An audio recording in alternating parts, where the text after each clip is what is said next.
It's an obvious statement.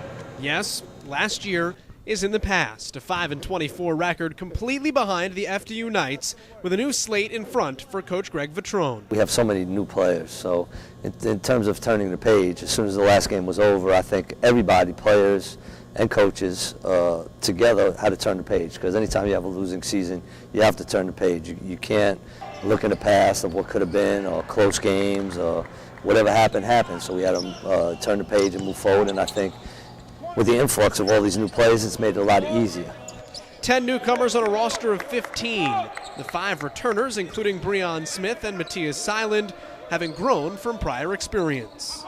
It really allows you to cherish a win. After winning only 5 games, you get into losing tendencies. So with those tendencies, you got to break them with a winning. So I think once we get a couple wins, we should get a good winning tendency, and it should be easy. I mean, we work a lot harder in practice, and we don't take as many breaks, and we don't take as many shortcuts as we did last year. Things are going to go bad. There's nothing you can do about it, so it's just about working hard every day and try to get better every day, and then I'm sure it'll end up good in the end. That duo welcomes new teammates from all walks of basketball: junior college, high school, other conferences, A10, Big East. Associate head coach Marcus Toniel.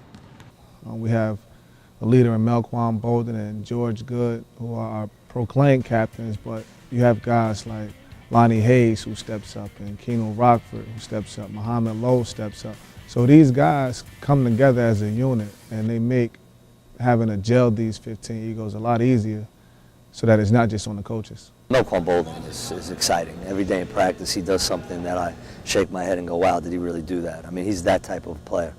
Bolden and Good, the big headliners, but JUCO transfers like Keno Rockford and Lonnie Robinson and Hayes. Toledo transfer Muhammad Lowe also mesh into the Knights' fabric. Names that you wouldn't know: Keno and Lonnie Robinson. Both guys will affect the game, and they'll be stat sheet stuffers.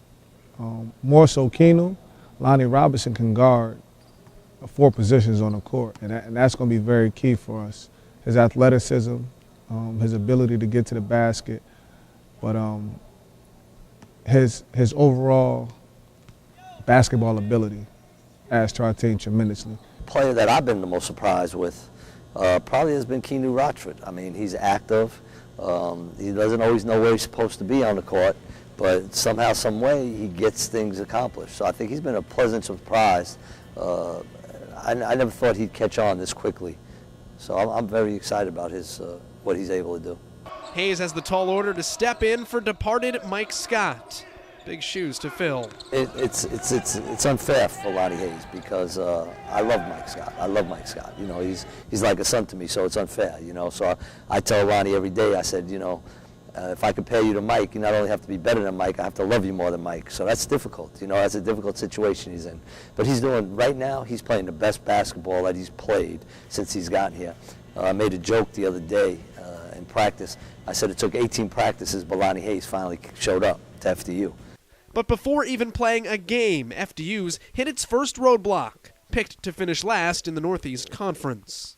That's just the way it is. You came in last place last year. You have a lot of unknown players, a lot of unknown going on in the program. If I have to go and tell them that they've been picked 12th and motivate them, then I've got the wrong players.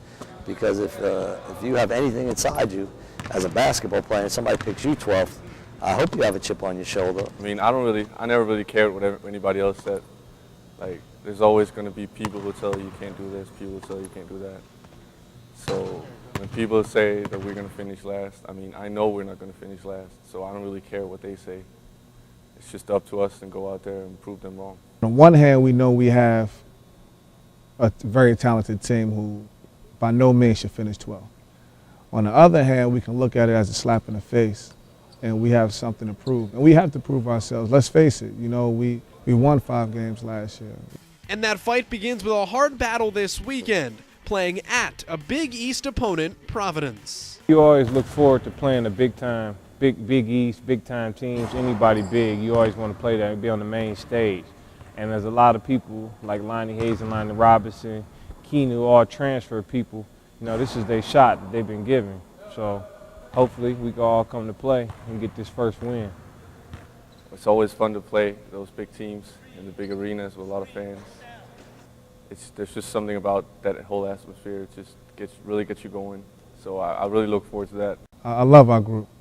We have a team that work hard. We have a team that's into getting better. We have a team that was put together to win games, and based on the way we've been practicing, the way we're coming together, I think we'll do just that. For FDUKnights.com, I'm Joel Gadet.